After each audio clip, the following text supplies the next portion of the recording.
अस्सलाम वालेकुम व्यूअर्स, विच पाकिस्तान का नया एपिसोड लिए मैं हूं आपका मेज़बान अब्दुर्रहमान। आई डिस्कस करते हैं आज की दो इंटरेस्टिंग न्यूज़। पाकिस्तान ने बैनुल-अक़वामी मयार के मुताबिक गाड़ियां बनाना शुरू कर दी हैं और ये खबर दी है सेनेट ऑफ पाकिस्तान को हुकूमत के इंजीनियरिंग डेवलपमेंट बोर्ड ने। इस मुतालिक आपको डिटेल बताएंगे, कुछ इस खबर का ऑपरेशन करेंगे। कुछ कंपनीज तो वाकई पाकिस्तान में इंटरनेशनल मयार की गाड़ियाँ बना रही हैं, लेकिन वो निस्बतन महंगी गाड़ियाँ हैं। मसलन हैवल है, एमजी है, किया है। लेकिन दूसरी तरफ जो आम हमारी पुरानी गाड़ियाँ हैं जैसे टोयोटा, होंडा वगैरह, उस पर कुछ डाउट ज़रूर है और सुजुकी का तो कुछ हाल ही नहीं है। लेकिन फिर भी बड़ी डेवलपमेंट है अगर हम इस तरफ चल निकले हैं। इसके अलावा आज की दूसरी खबर, पाकिस्तान का एक कदीम रेलवे स्टेशन जो बंद पड़ा था उसे रेनोवेट करके म्यूजियम में कन्वर्ट कर दिया गया है। ये एक अच्छी सोच है कि हम अपने एक असासे को ज़ाया होने से बचाएं और उसे टूरिज़्म के लिए खोलें, जिससे वहाँ जॉब्स क्रिएट होती हैं, वहाँ से आमदन होती है। इस खबर को प्रोग्राम के दूसरे हिस्से में डिस्कस करेंगे, लेकिन पहले चलते हैं आज की सबसे अहम खबर की तरफ। सेनेट ऑफ पाकिस्तान की कायमा कमेटी को बताया गया है कि पाकिस्तान में बैनुल-अक़वामी मयार की गाड़ियाँ बनानी शुरू कर दी गई हैं। अब पाकिस्तान में सिर्फ 2 कंपनियाँ ऐसी हैं जिनकी गाड़ियों के अंदर ईयरबैग्स नहीं है। याद रहे, पाकिस्तान में 1 दर्जन कंपनियाँ ऐसी हैं जिन्होंने गाड़ियाँ बनाने की फैक्ट्रियाँ लगा रखी हैं और हमारे वजीर सनत के मुताबिक वो अपनी ज़रूरत के 65% पुर्जे पाकिस्तान में बना रही हैं। तो एक लिहाज से ये बड़ा अच्छा फिगर भी है कि अगर मजमूई तौर पर जितनी गाड़ियाँ पाकिस्तान बनती हैं उनके 65% पुर्जे पाकिस्तान में बनते हैं, तो उसकी वजह से जॉब्स क्रिएट हो रही हैं, इंपोर्ट सब्सिट्यूशन हो रही है। लेकिन इसके पैरेलल जो 35% पुर्जे पाकिस्तान में नहीं बन रहे हैं वो ज़्यादा महंगे हैं। मसलन अगर इंजन पाकिस्तान में नहीं बन रहे, ट्रांसमिशन सिस्टम नहीं बन रहा, पाकिस्तान में सस्पेंशन नहीं बन रहे, तो इन 35% की कीमत उन 65% पुर्जों से 2-3 गुना ज़्यादा होती है। और यही वजह है कि जब भी डॉलर महंगा होता है फौरी तौर पर पाकिस्तान में गाड़ियाँ महंगी हो जाती हैं, क्योंकि सारे के सारे इंजन, सारी की सारी शीटें जो गाड़ियों के ऊपर मेटल शीट लगती है, स्टील शीट लगती है, वो सस्पेंशन और दीगर चीज़ें हम लोग इंपोर्ट कर रहे होते हैं।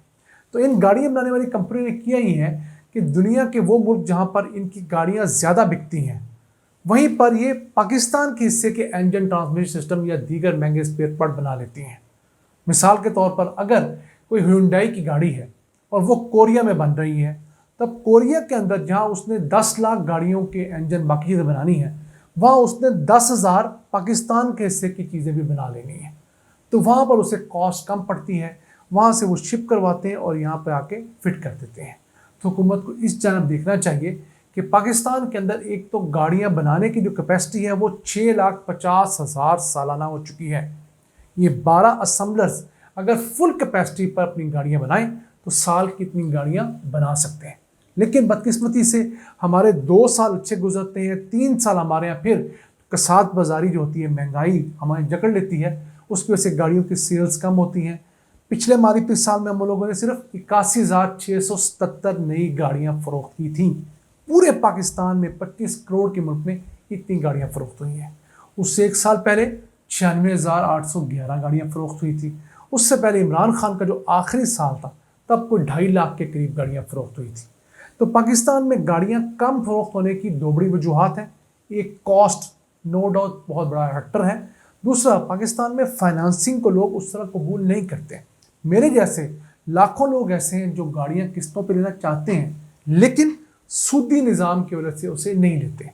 इवन जो इस्लामिक मोड ऑफ फाइनेंस है, कार फाइनेंसिंग का, मैं उस पर भी बिलीव नहीं करता। यही वजह है कि हमारे ऐसे बहुत से लोग पुरानी गाड़ी ले लेंगे, यूज़ गाड़ी ले लेंगे, छोटी गाड़ी ले लेंगे, बड़ी गाड़ी क्यों नहीं लेंगे कि उसकी किस्त के अंदर आपको सूद शामिल होने का आंसर लगता है। अगर हुकूमत इस चीज़ को एक नेशनल लेवल के ऊपर तमाम उलमा को बैठा के एक ऐसा मैकेनिज़्म डिवाइस करवाए और वाकई इस्लाम के प्रोटोकॉल्स के मुताबिक अक़सात का ऐसा सिस्टम डिवाइस किया जाए जिसके ज़रिए लोगों को घर दिए जाएं, लोगों को गाड़ियाँ दी जाएं या और इस किस्म की चीज़ें उनको अक़सात में दी जाए जिसमें सूद ना हो, तो यकीन कीजिए पाकिस्तान में ये गाड़ियाँ बनाने की सनत बहुत तेज़ी से फले फूलेगी। मोटरसाइकिलों की सनत, होम अप्लायंसेस की सनत, घर बनाने की सनत बहुत फले फूलेगी और इसकी वजह से लाखों नई जॉब्स क्रिएट होंगी। अगर 6,50,000 की कैपेसिटी में सिर्फ 81,677 गाड़ियाँ बिकेंगी 8 गुना कम सलाहियत से गाड़ियां बिकेंगी तो कहाँ तरक्की आएगी।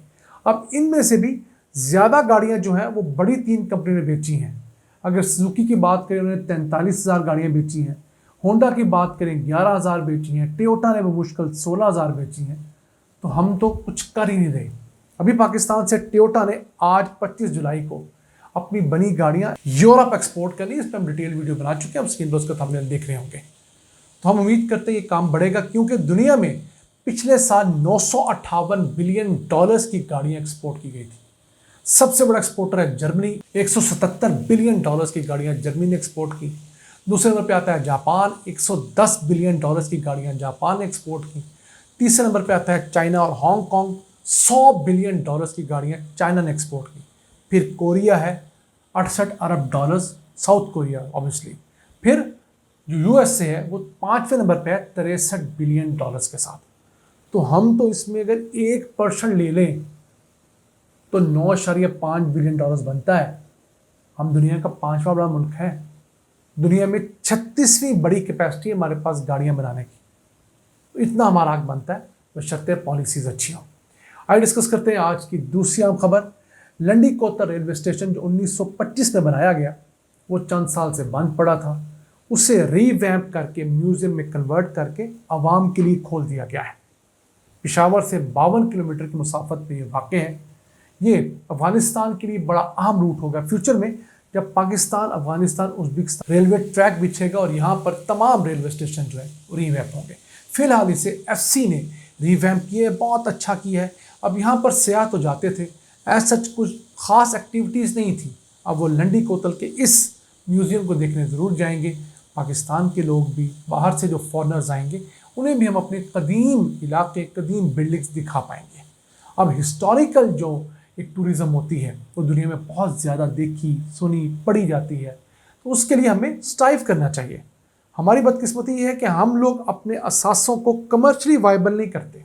देखिए, अगर लंडी कोतल का ये रेलवे स्टेशन जो पहले ज़ाया हो रहा था, बिल्डिंग्स गिर रही थी, सामान चोरी हो रहा था, वहाँ से उसे प्रिजर्व किया गया है, टिकट लगी है, लोग पैसे देंगे तो वहाँ से रेवेन्यू जनरेट होगा। और कुछ ना हो तो उस रेलवे स्टेशन की रेनोवेशन की कॉस्ट के बाद लोगों के पैसे तो पूरे होंगे। फिर जो सयाह वहाँ आएंगे कुछ छोटी मोटी खरीदारी करेंगे, मुकामी लोगों की तरफ से गाइड वहाँ पर उनको मिलेंगे, तो एक इकोनॉमिक एक्टिविटी जन्म लेगी। और फ्यूचर में जब यहाँ से बाकायदा ट्रेनें जाना शुरू होंगी उज्बेकिस्तान तक, तो यहाँ के लोगों को रोज़गार मिलेगा जो वहाँ पर ऑलरेडी नापैद है। हमें चाहिए कि हम इस तरह के ऑप्शंस को पूरे मुल्क में प्रिजर्व करें।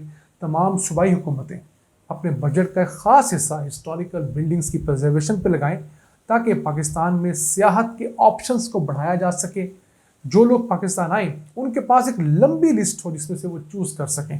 ये ना हो गिनती के 5-7 मुकामात पर सैर करना और वहीं से वापस जाना उनके लिए मकसूद ठहरे। ये था आज का एपिसोड। हमें उम्मीद है आपको पसंद आया होगा। अपनी सजेशंस, अपनी आराज़ से हमें आगाह रखा करें। अपने मेज़बान अब्दुल रहमान को इजाज़त दीजिए। अल्लाह निगहबान।